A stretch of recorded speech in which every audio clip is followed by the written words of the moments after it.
Good afternoon, ladies and gentlemen, I'm John, this is Many a True Nerd, and welcome to a quick video I wanted to make discussing Fallout 4, and particularly the tone of the game and what we can figure out about how the game plays. Because I think over the last few weeks we've had a lot of interesting little insights into what Fallout 4 is going to be like, and I think we can start now trying to piece together those clues and actually come up with a pretty good idea of how the game is going to play at its highest level. Because a game, especially a game like Fallout, is hugely influenced by the tone that they're going for, and a couple of kind of big questions as to how they're kind of constructing the game and what they want the game to be like. And I think we've finally got enough evidence where we can start actually looking at those things and coming up with a pretty solid idea of what they're trying to do, like at the highest level for a whole game for Fallout 4. And I think that gives us a lot of clues about how Fallout 4 will actually play. So the first kind of question I want to look at in terms of like how the game's going to play is loneliness versus busyness. And basically what this means is the game going to be more focused around lonely survival or busy adventure, if you like. And this is kind of also a cross between, is the game going to be more like Fallout 3 or Fallout New Vegas? So a good place to start with this is probably to look at the faction system, because obviously, as many people have brought to my attention, in some of the literature that's been put out about Fallout 4, there's been a lot of chatter about how there are many factions in the game and how you can join them and either work with or against them.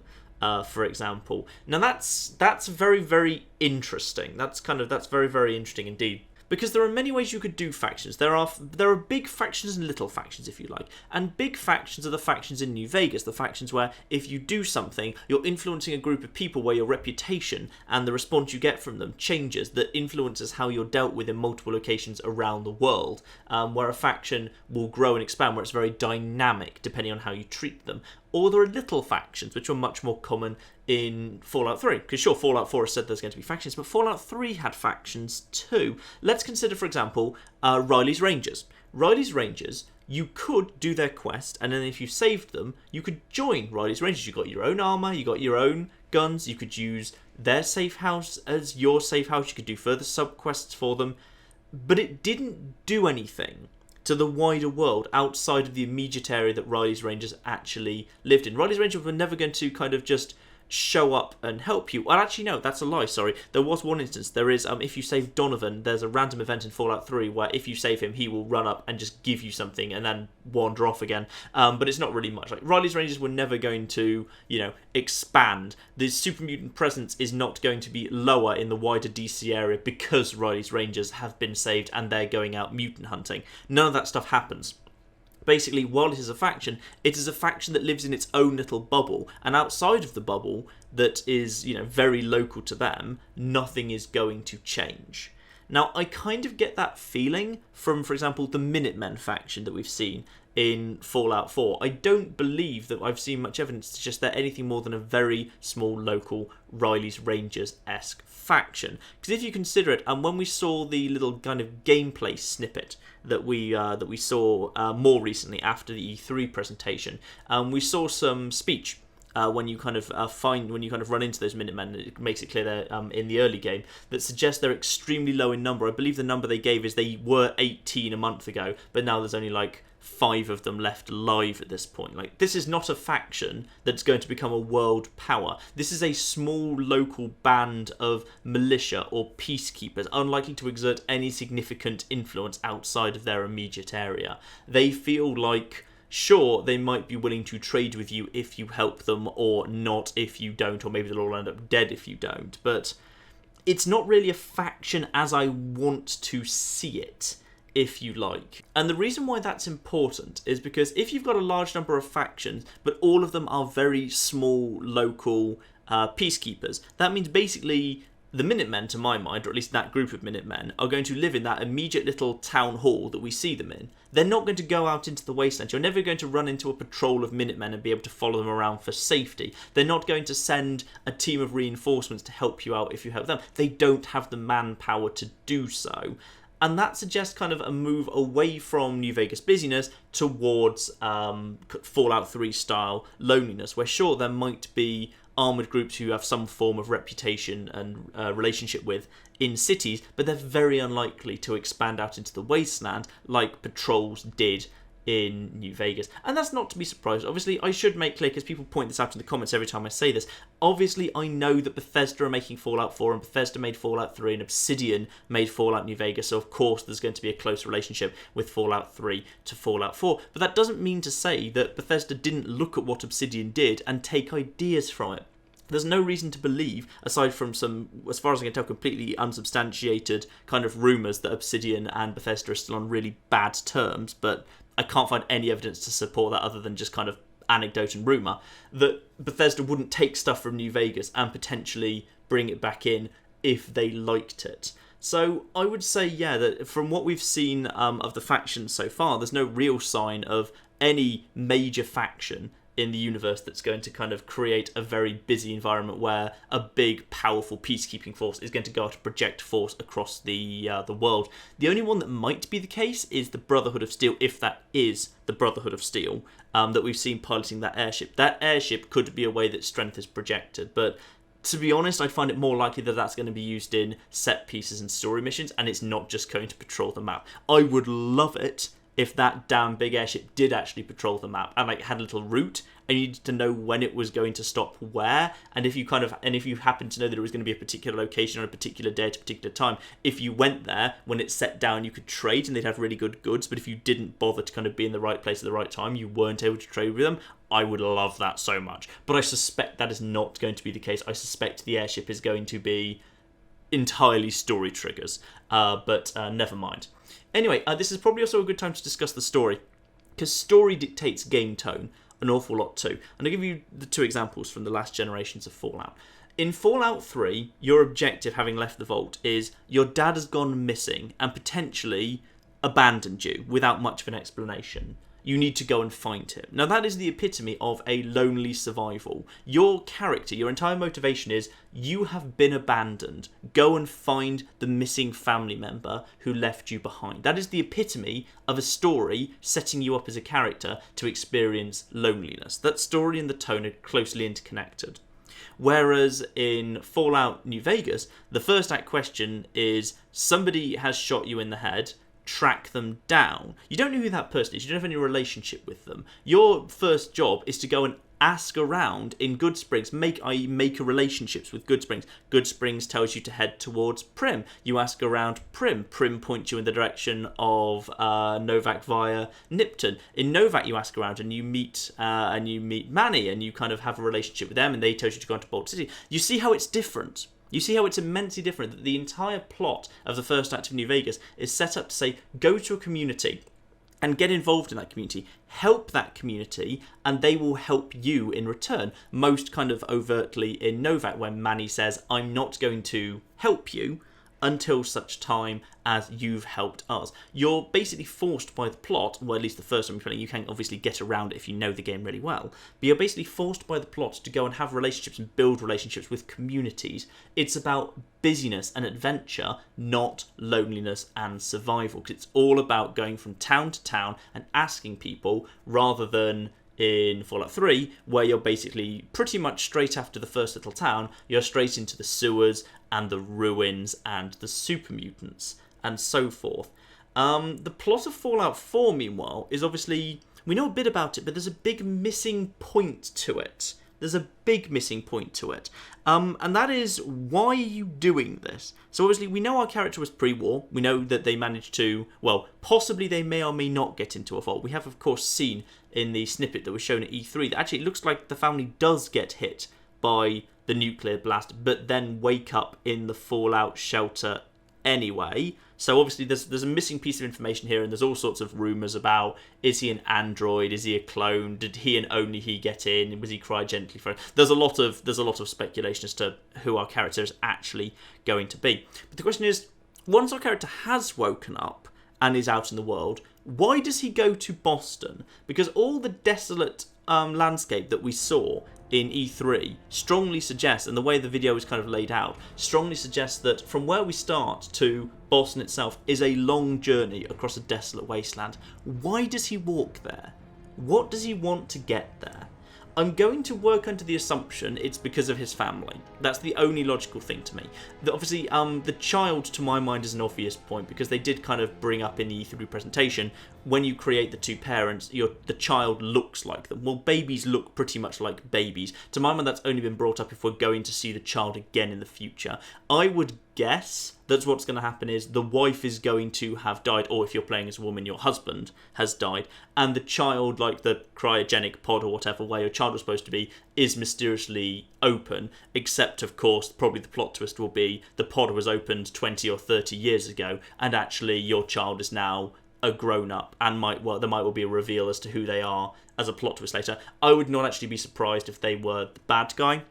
Actually, one of the main villains of the game turned out to be your kid. I would also love it if this finally did something useful with the karma system, because the Fallout hasn't really done anything with the karma system at all in Fallout 3, or completely nothing in Fallout New Vegas, basically nothing in Fallout 3 apart from annoyingly locking companions away from you, which was a stupid, annoying system.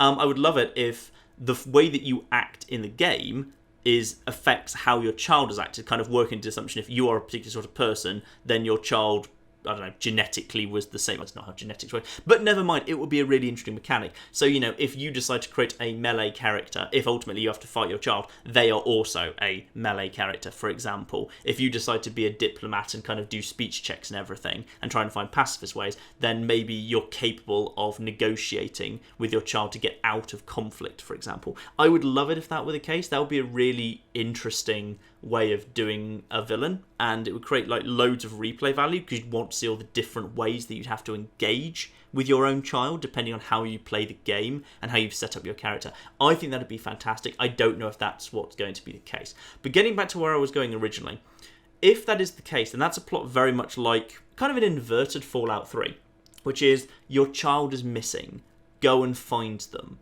You are literally missing your child. You need to go and locate them. If that is what's going to be what's driving us, and honestly, I can't see for what other reason, having come out of a vault on his own and then gone to a deserted town and having basically no one there but the robot, and then meeting a dog. I don't know why he'd walk 10 miles in that direction to go to Boston. It doesn't make much sense to me unless he's going after someone, and the child is the obvious candidate for that. But if that is the case, then that will suggest that we're again looking at a bit more of a lonely world.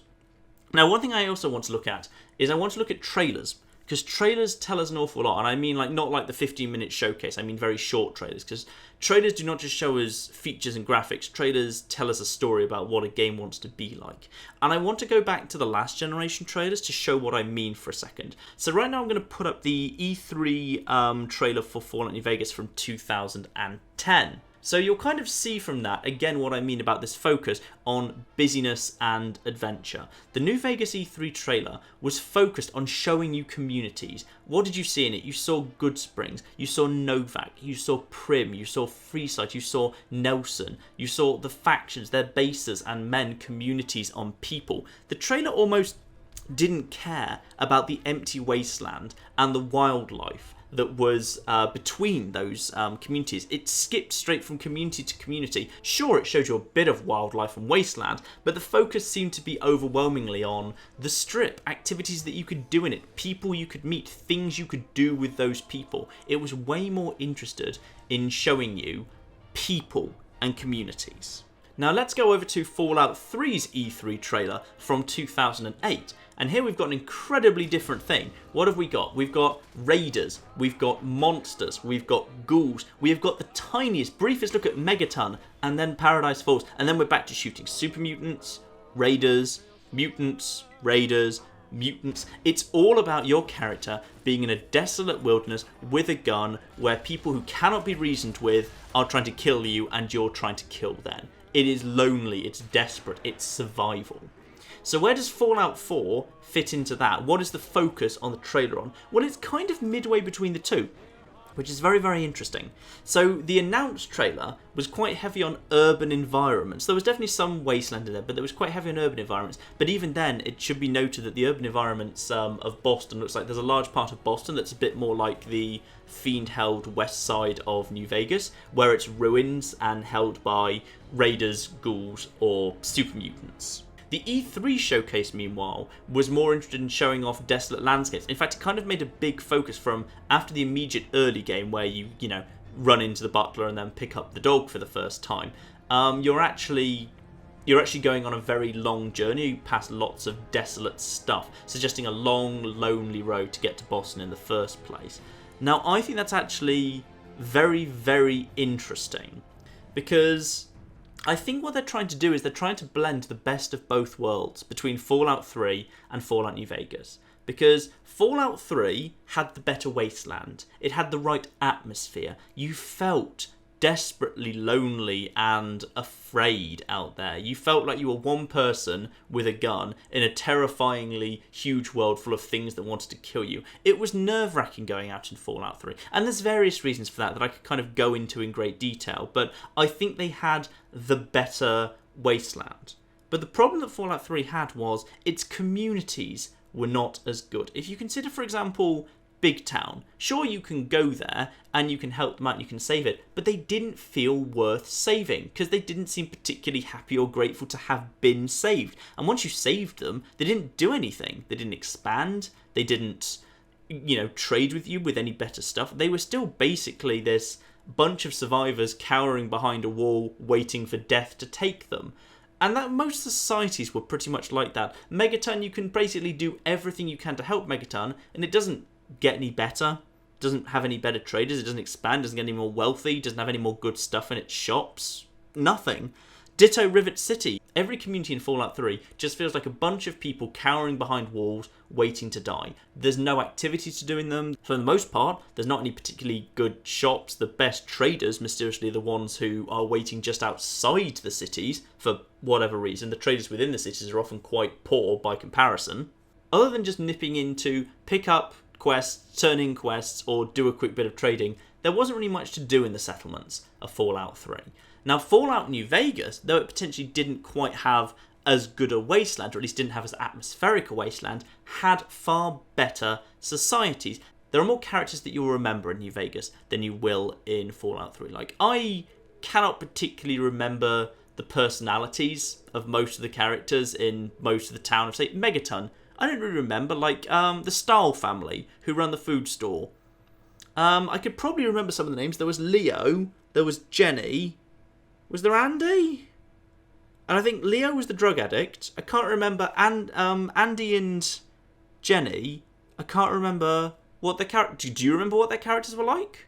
They were just standing there, selling stuff. They were just traders. They didn't have any personality. Whereas imagine all the characters that you remember in Freeside, for example, in New Vegas. The King himself, the Van Graffs, the members of the Followers, the prostitute you acquire through the Atomic Wrangler, Pacer. So many good, interesting characters that just stand out to me way more. And so much more you could do with them. Little quests, little activities, like the casinos, for just as an example. So much good stuff. I just think if they could blend the atmosphere of Fallout 3's wastes together with the busy functioning societies within the cities of Fallout New Vegas, they will have nailed the best of both worlds. And I'd like to think that is what they're going for, because to me the wasteland that we've seen in Fallout 4 feels very reminiscent of the big open desolate wastelands of Fallout 3, but the big crowded city that we've seen within Boston, albeit maybe just in a small walled part of Boston, such as within this baseball field that seems to be a major focus for trading,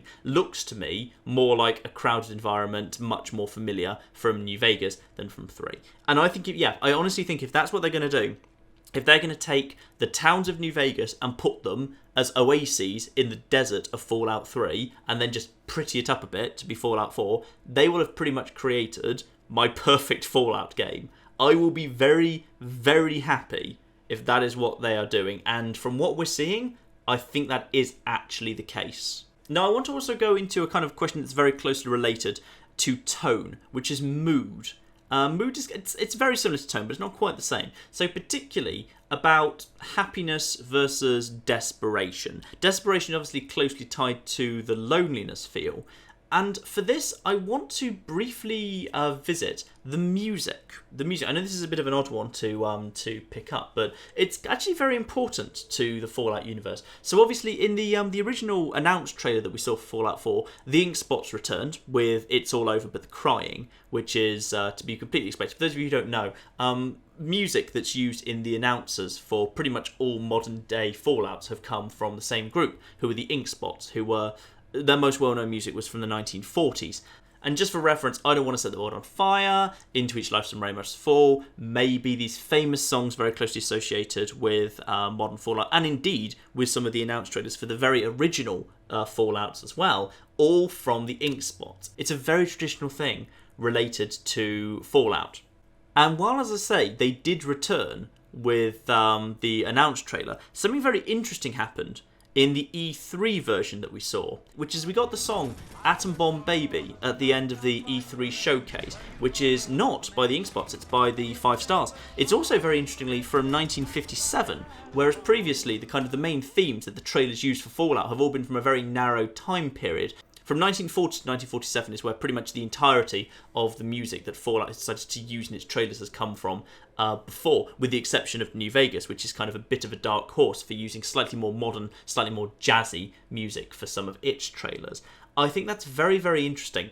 And when we combined a slightly more jazzy track from the late 50s rather than the ink spot songs from the 40s, and when we blend that with the slightly silly dressing up section in front of the dog, I think that does tell us a fair bit about the mood and the tone of the game. It's just a slightly lighter tone in part. Now, don't get me wrong, Fallout 3 had moments of levity, and I think maybe with some of the silly stuff that you can put on and the music that they were playing in that section, there's an argument for saying maybe that is expanding. And I think what that does suggest ultimately is that kind of some of the unrelenting grimness of Fallout 3, which can be a very good thing. I kind of say that in the nicest possible way. It's a very atmospheric game. That's what it's great. But it can be punctuated by more fun little sections. And Fallout 3 had its fun little sections. Consider Canterbury Common and the Superhuman Gambit, or the Vault of Gary's. It just, to me, feels like Fallout 4 is going to have a little bit more of that, and I think that's really good, because Fallout New Vegas had loads of those moments of levity, whereas Fallout 3 had, to my mind, maybe just not quite enough of them. They were very few and far between. So again, it feels to me like we're taking some of the lessons of Fallout New Vegas and putting them into a world that's very familiar to an upgraded version of Bethesda's Fallout 3 universe. So again, I think we're seeing good evidence that Bethesda has observed and learnt from Fallout New Vegas and is bringing the best stuff that Obsidian brought into the franchise, or brought back into the franchise if some of it was originally in Fallout 2, and I think they're going to do it to make a very interesting game that's going to be the best of all worlds. Now finally, there's another kind of question which kind of really influences what the tone of the game is going to be, and that's where the game's focus is. So we've discussed tone and we've discussed mood. We also need to discuss focus of the game, and focus is tied to genre, if you like, and particularly how this manifests, I think, is violence versus options. To what extent is this game focused on violence versus focused on solving problems however you want? And I think Fallout 3 is somewhat kind of focused on violence. The trailer that we saw earlier, where the vast majority of the trailer is focused on shooting raiders, shooting mutants, shooting monsters, shooting raiders again, shooting mutants again. Violence was a huge part of Fallout 3. And absolutely, that's kind of very closely tied to the Fallout experience. The idea of war never changes, the idea of this cruel world where everything is harsh. The voiceover from Ron Perlman makes it clear that the wasteland is a harsh place. That's the entire focus of the game. That's, a big thing they focus on at the end of the game. That's fair. That's fine. That's not a problem at all. But what we're seeing in Fallout 4 potentially is maybe even a bit more of a move into that direction, or at least that's how some of it looks. So consider how characters work these days. So I want to consider for a moment on where complexity in the game lies. Where are the complex mechanics? Where have they spent a lot of time focusing on building and balancing the game's more complex features? And I think what we've seen is complexity has moved away from your character. So for example, to me, it looks increasingly as time goes by like we were right in the original call we made. Stats are no longer part of the game. Instead, they're being rolled into special and tiered perks. and things like, for example, strength requirement coming out of the game. And that basically is going to mean that you have less ability to micromanage how your character interacts with the world.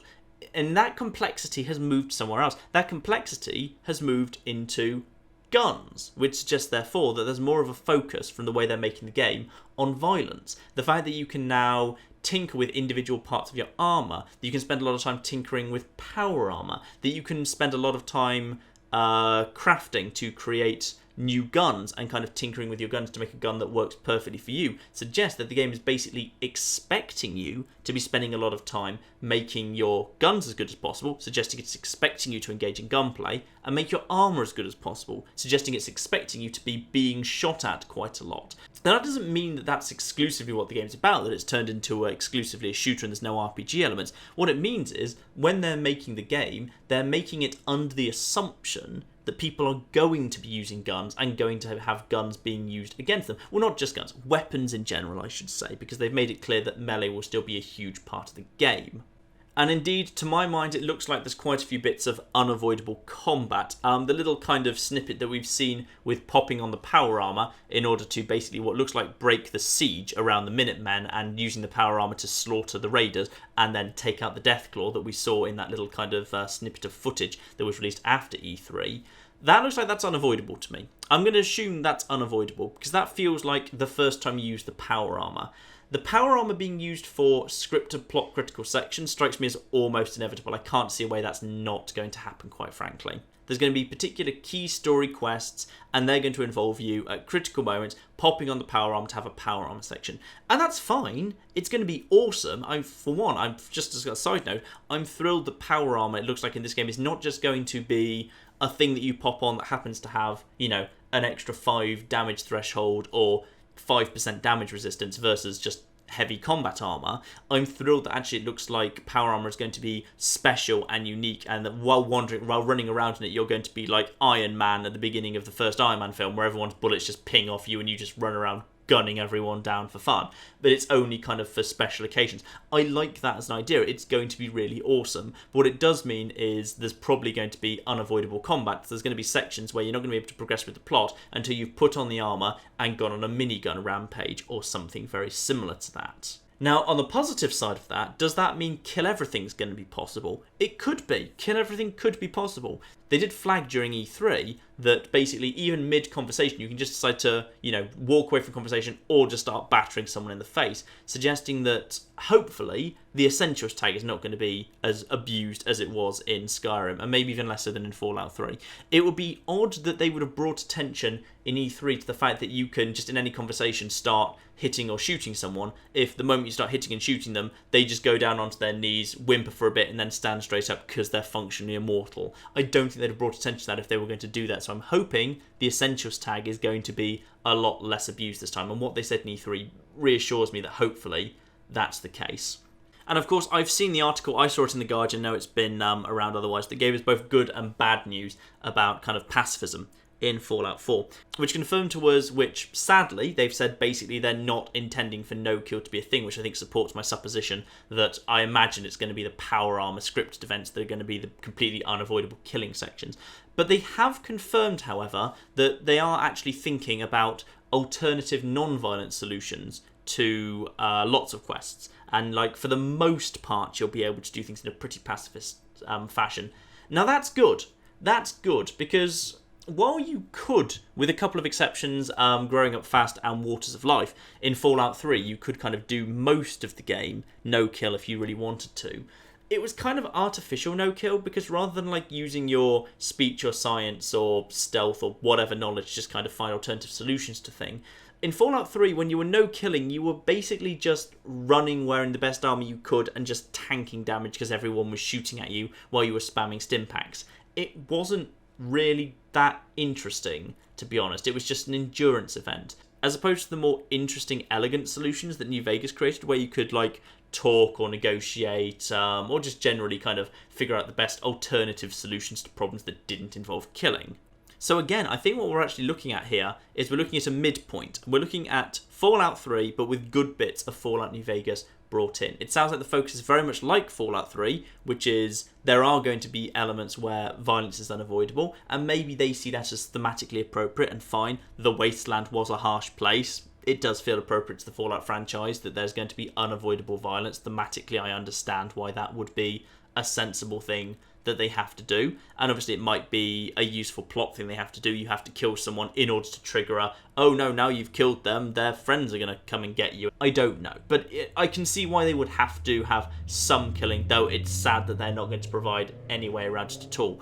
But I'm thrilled that they're thinking about alternative systems to let you avoid combat for the most part. Because it felt like when you try to be pacifist in Fallout 3, you're trying to ignore what the game's telling you to do. The fact they've confirmed that they've actually put some thought into how you might go about being a pacifist in Fallout 4 suggests that they're actually going to have some more sophisticated, interesting stuff that you can do with your perks or skills or whatever than you did in Fallout 3. It's not just going to be a case of tanking. So, yeah, very, very interesting.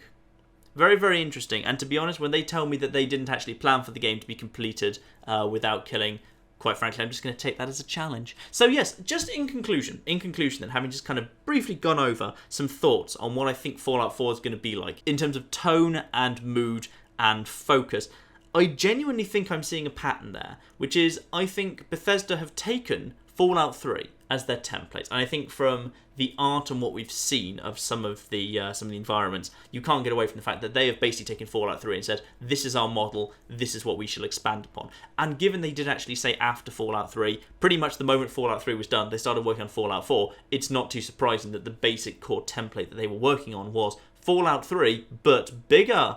That's not too surprising at all.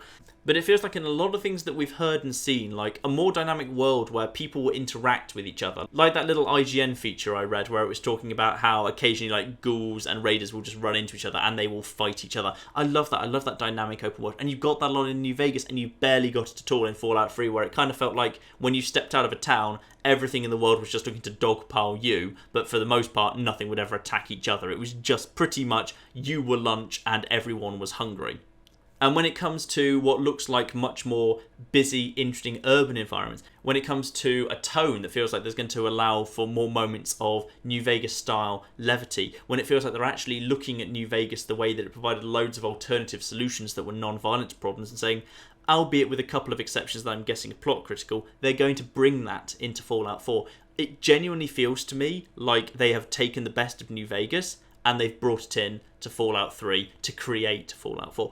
And I'm thrilled. I'm thrilled because after I kind of sat down and thought about E3, I was temporarily just a little bit worried, especially with the focus on the gun crafting, that they were going to take it and make it all about guns. But what they've said has really set my mind at rest. And what I've seen and what I've read, and having had to think about it all, I'm genuinely more excited than at any point after some of the announcements of the past couple of weeks about Fallout 4 than I was after the announce and after the E3. Like, a lot of my concerns have been put to rest, and I genuinely think we are looking at the child of Fallout 3 and Fallout New Vegas with the best bits of both married together. I am thrilled. I am thrilled, and I am so, so excited.